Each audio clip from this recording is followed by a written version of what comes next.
ጌታ ማን ነው? ስንት ጌታ ነው ያለ? በማን ጌትነት ነው መተዳደር የምትፈልገው? በእውነት አምላክህ እግዚአብሔር፣ የፈጠረህ እግዚአብሔር፣ ሃይማኖትን የሰጠህ እግዚአብሔር፣ ቤተክርስቲያንን የሰጠህ እግዚአብሔር ዛሬም ፀሐይን የሚያወጣው ክረምትን ከበጋ የሚያፈራርቀው ቀንና ሌሊት የሚለዋውጠው አምላክ እንደሆነ ታምናለህ? እግዚአብሔር አንድ እንደሆነ በእርግጥ ዛሬም ታምናለህ? ታዲያ አንተ ስንት ነህ? ምን አይነት ልብ ነው ያለ? ምን አይነት ሐሳብ ነው የምታስበው? ምን አይነት ህልም ነው ያለ? የምትፈራውስ ማንን ነው? የሚያስጨንቅስ ምንድነው? ጌታ ሰማይና ምድርን የፈጠረው ጌታ ከሆነ አንተ የሚያስጨንቅ ነገር ያን ያህል ከባድ ነው ይሁን ለሱ?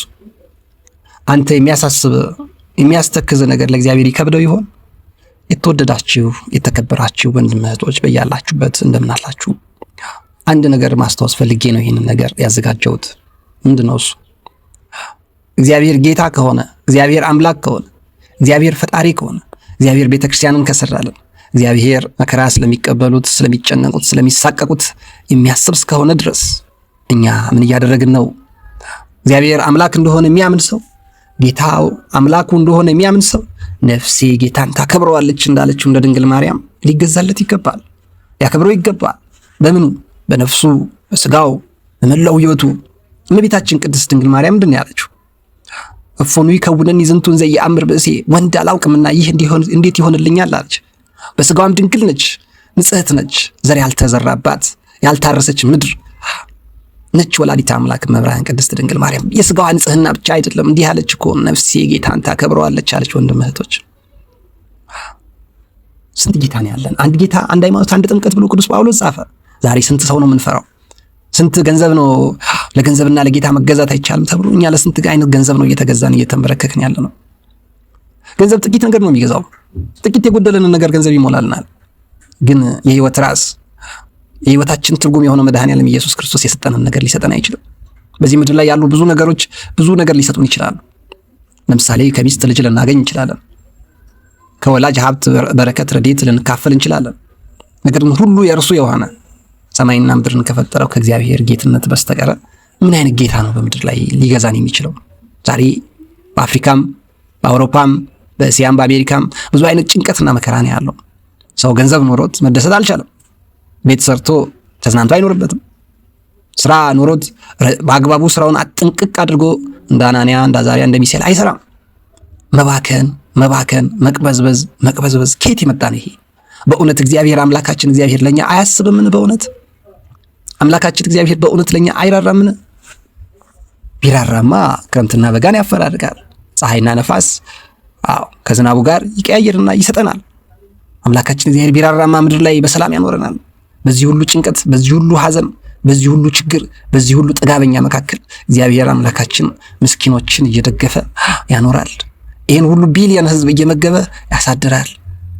ያልጠፋ ነው በእውነትም ከአንዱ ጌታ ከእግዚአብሔር ምሕረት የተነሳ ነው። ስለዚህ በእውኑ ጌታ አንድ እስከሆነ ድረስ ነፍሴ ጌታን ታከብረዋለች እንዳለችው እንደ እመቤታችን እንደ ቅድስት ድንግል ማርያም ልንገዛለት ይገባል። ታላላቆቹ አባቶቻችን የመጀመሪያ ስራቸው ቤተ መቅደስ መስራት ነው።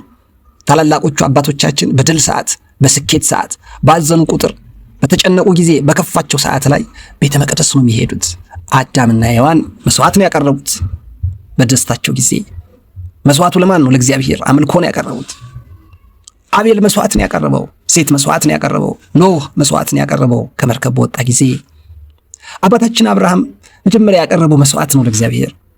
ይስሐቅም መስዋዕት ነው ለእግዚአብሔር ያቀረበው። ታላላቆቹ አባቶች የምንላቸው ነቢያት፣ ሐዋርያት፣ ጻድቃን፣ ሰማዕታት ሁሉ ለእግዚአብሔር ራሳቸውን መስዋዕት አድርገው ያቀረቡ ናቸው። ያላቸውን የሰጡ ናቸው። እኛ ተስገብግበን እኛ ሁሉን ለራሳችን ብለን ምን ተጠቀምን? የፈጠረን አምላክ ጉድለታችንና ሙላታችንን የሚያውቅ ከእግር ጥፍር እስከ ራስ ፀጉር ድረስ ጥንቅቅ አድርጎ የሚያውቀንን አምላክ ትተን ሊጠፋ ለሚችል ነገር እየባከንን ይመስለኛል። ወንድም እህቶች፣ ሰው ዓለምን ሁሉ ቢያተርፍ ነፍሱን ግን ቢያጎድል ምን ይጠቅመዋል ብሎ በወንጌል ጌታችን ነግሮናል። እና ወንድም እህቶች፣ የምንሮጠው የምንለፋው ነገር ነፍሳችንን ካሳጣን ምንም ጥቅም የለውም። ስለዚህ እንመለስ ወደ አባቶቻችን አምላክ ወደ እግዚአብሔር እንመለስ፣ ወደ ፈጠረን አምላክ ወደ ጌታችን ወደ እግዚአብሔር እንመለስ፣ ወደ ቤተ ክርስቲያን ንስሐ እንግባ። በእውነት ቄሶቹን የቄሶቹ ሊቀ ካህናት የሆነው መድኃኔዓለም ኢየሱስ ክርስቶስን እንመልከት። ቆርቆሮ የሚሆን እንጨት ድንጋይ የሚሆን ምን የተሰራውን ቤተክርስቲያን አይደለም መመልከት ያለብህ፣ የቤቱ ጌታ ልዑለ ባሕርይ መድኃኔዓለም ኢየሱስ ክርስቶስ ሰማይና ምድርን የፈጠረው መሆኑን አንርሳ። ቅዱሳት መጽሐፍትና በጸሎት እንጸልይ። በተሰጠን በማንኛውም በጎ ነገር እናመስግን። በጨነቀን፣ ግራ በገባን፣ በተምታታብን በማንኛውም ነገር ደግሞ ያዘነ ቢኖር ይጸልይ ተብሏልና እንጸልይ። ወደ አባቶቻችን አምላክ ወዲያው እግዚአብሔር እንመለስ። በእውነት ሰማይና ምድርን የፈጠረ ጌታ ግን አንድ ነው። አንተሳ አንተ ክመ ተብሎ ተጽፏል። ነፍሴ ጌታን ታከብረዋለች እንዳለችው ቅዱሳን ሁሉ በየዘመኖቻቸው ጌታን አክብረውታል። ዛሬ የኛ ፈንታ ነው ጌታን ልናከብረው። በተለያየ ፈተና፣ በተለያየ ችግር፣ በተለያየ ውጥረት ውስጥ ልንሆን እንችላለን። እነንም የሚመጣውንም አናውቅም። ስለዚህ ከኛ የሚጠበቀው ምንድነው? በምንም ውስጥ አሳልፎን ድንቅ ወደ ሆነው ወደ ከነዓን ሊያደርሰን የሚችለው ወደ ያው እግዚአብሔር እንመልከት። ለሙሴ ምንድነው የተባለው? ለእስራኤላውያን ምንድነው የተባለው? ፈርዖንን ለዘላለም አታዩትም፣ የሚያሳድዷችሁን ለዘላለም አታዩአቸውምና ጸንታችሁ ቁሙ ነው የተባለው። በሃይማኖት በምግባር ቆመን አንድ ጌታ እግዚአብሔርን ተማምነን በየፊታችን እንቅፋትና ደንቃራ የሆነብንን ነገር አንከባሎልን ያኖረናልና እሱን ተስፋ ልናደርግ ይገባል። ትላንት አንድ ለቅሶ ቤት ሄጄ ነው የመጣሁት። የወዳጆቼ አባት አርፈው ያረፈበት ሁኔታ ስሰማ በእርግጥ የራሱ የሆነ ታሪክ አለው። ግን ያረፈው ወደ ቤተክርስቲያን ሲሄድ ነው። ተፈጥሯዊ በሆነ መልኩ ነው ያረፈው። ወደ ቤተክርስቲያን ሲሄድ ሰው ስንት ቦታ እያረፋል፣ እየተገደለ አይደል? ኑሮ አስጨንቆት ለቤት የሚከፍለው ኪራይ አጥቶ፣ ለትራንስፖርት የሚሆን ነገር ለምግብ የሚሆን ነገር አጥቶ እየተሳቀቀ አይደል? አንተ ሞልቶልህ፣ አንቺ ሞልቶልሽ፣ ሌላው እያዘነ እየሳቀ ስትኖር ደስ ይላል አይልም? ወደ እግዚአብሔር ቤት እንሂድ ባሉኝ ጊዜ ደስ አለኝ አለ አባት፣ ያረፈው አባት። እንዲህ ነው ማረፍ። ወደ ስርቆት፣ ወደ ነውር፣ ወደ ክፋት፣ ወደ ርኩሰት ሳንሄድ የአባቶቻችን አምላክ እግዚአብሔርን ተማምነን አምላካችንን እግዚአብሔርን አክብረን ወደ ቤቱ እየገሰገሰን መሞት መታደል ነው በእውነት። ያን አባታችን ወደ ቤቱ ሲሄድ ያረፈውን አባት እግዚአብሔር አምላክ ነፍሱን ያሳርፍ፣ የሁላችንንም ሕይወት እንዲያሳምርልን።